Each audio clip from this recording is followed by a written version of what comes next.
I can't believe I have to follow John Waters. I'm here tonight to present Tom Ford with his Jeffrey Bean Lifetime Achievement Award. That said, I feel that if anyone should be getting this award tonight, it should be me for living with him and his career for the past 27 years. Tom was an assistant at Kathy Hardwick when he and I first went out on our first date on November 25th, 1986. Over a meal in a restaurant that evening, he told me that in 10 years he would be a millionaire and showing his collections in Europe.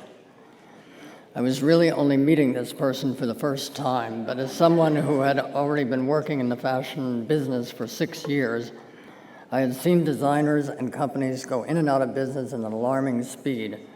I looked across the table at him and thought, "You poor thing, you are so naive."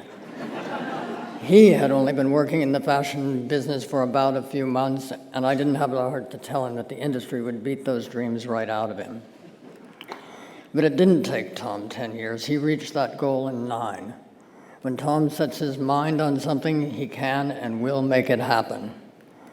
Which isn't to say that he didn't get beaten up for trying, because the fashion business can be brutal. But then I'm not telling anyone in this room anything they don't already know. These past 27 years with Tom have been fantastic, through the Gucci years, into the turbulent Saint Laurent years, and then the launch of his own label.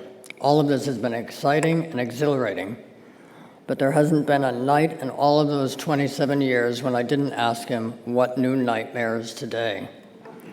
The stories I could tell. A designer does not receive a Lifetime Achievement Award without putting in the hours of work necessary to make it happen.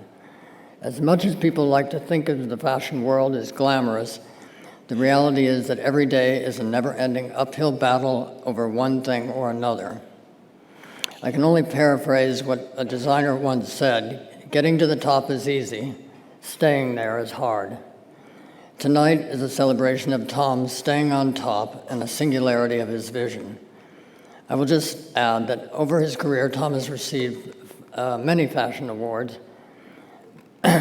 but none are as prized or coveted by him as those given out by the CFDA, because he knows this is an award that is an honor that is bestowed upon him by his peers. My husband, Tom Ford.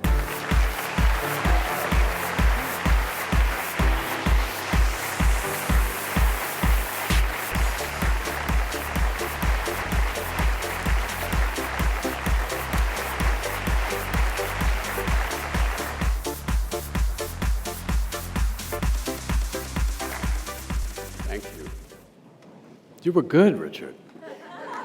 He was so nervous. Oh. And thank you, because it is, in fact, he who deserves this award. And I would not be standing here today without him.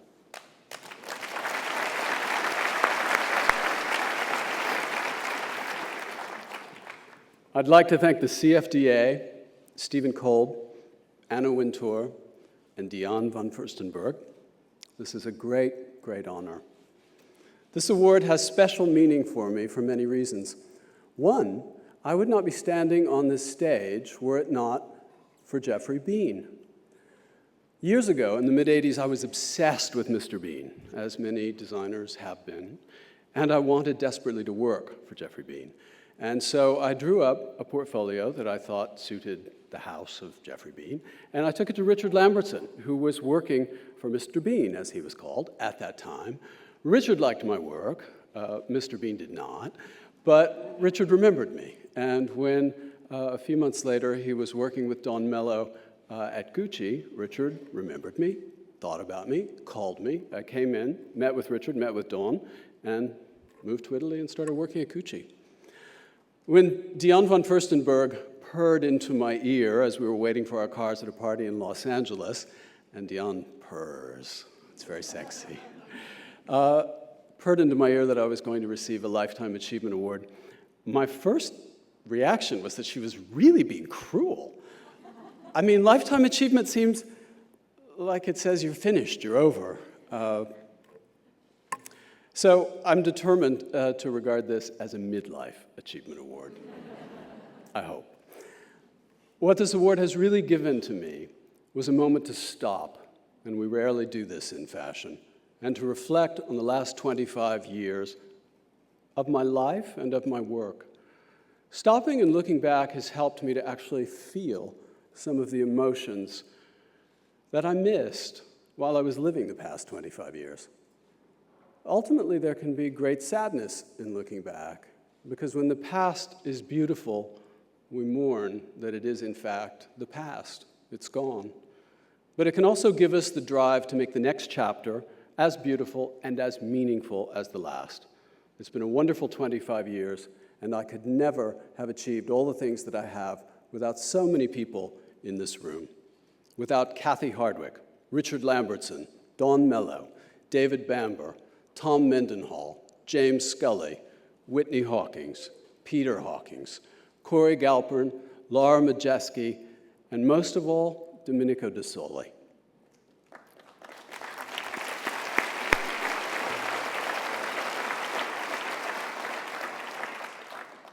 Lifetime achievement isn't possible alone, and I really owe this award to all of the wonderful people in this great industry that I have had the pleasure and good fortune to know. And please have me back in another 25 years. I promise I'll wear a toupee and walk with a cane. Thank you. Thank you.